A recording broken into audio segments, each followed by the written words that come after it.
Il vient de devenir évident que la guerre en Ukraine est entrée dans une phase délicate pour Moscou. L'avancée ukrainienne dans le sud, en particulier à Zaporijia, a pris de l'ampleur, exposé les failles du commandement russe et exercé une pression directe sur l'offensive de printemps que Poutine voulait transformer en démonstration de force. En fait, depuis la fin janvier, les forces ukrainiennes ont repris 8 ou 9 localités dans le secteur sud-est de Zaporijia. Selon des responsables de Kiev interrogés par Reuters, l'Ukraine a repris le contrôle de plus de territoires que la Russie n'a réussi à en prendre, ce qui n'était pas arrivé depuis le milieu de l'année 2024. À la mi-mars, Zelensky a affirmé que l'offensive russe n'avait pas eu l'ampleur prévue. Moscou, de son côté, a répondu en affirmant avoir pris 12 localités dans d'autres zones du front. Cela montre que la guerre reste ouverte, mais cela indique aussi clairement que le plan russe est réellement sous pression. Qui a provoqué ce retournement et comment cela s'est-il produit? L'un des facteurs les plus souvent mentionnés ces dernières semaines a été le blocage des terminaux Starlink utilisés par les troupes russes. Le 29 janvier, Reuters a rapporté que Kiev travaillait avec SpaceX pour empêcher l'utilisation du système par les drones russes. Le 5 février, le gouvernement ukrainien a déclaré que les terminaux russes étaient déjà bloqués par une liste d'autorisation. Le 17 février, une autorité russe a reconnu que les terminaux étaient hors service depuis 2 semaines. En pratique, cela a affecté la communication, la coordination et la lecture du champ de bataille où la lutte est devenue plus intense. Dans le sud, à Zaporijia, en particulier près d'Olexandrivka et de Huliaïpol, à l'est.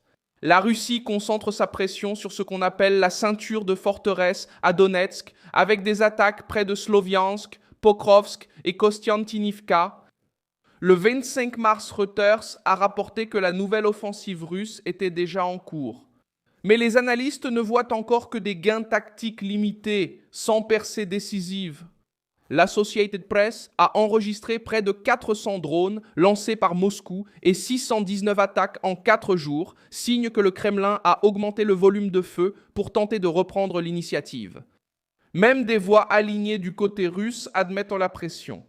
Dans une évaluation du 25 mars résumée par l'Institut pour l'étude de la guerre, un blogueur militaire russe a affirmé qu'au rythme actuel, il faudrait environ 100 ans pour prendre le reste de l'Ukraine. L'Institut lui-même a comparé ce calcul à une estimation de 83 ans si l'avancée observée en février 2025 était maintenue. C'est un constat sévère de la façon dont la tactique d'infiltration et d'usure ne donne pas le résultat stratégique promis par Moscou. Pourquoi cela importe-t-il?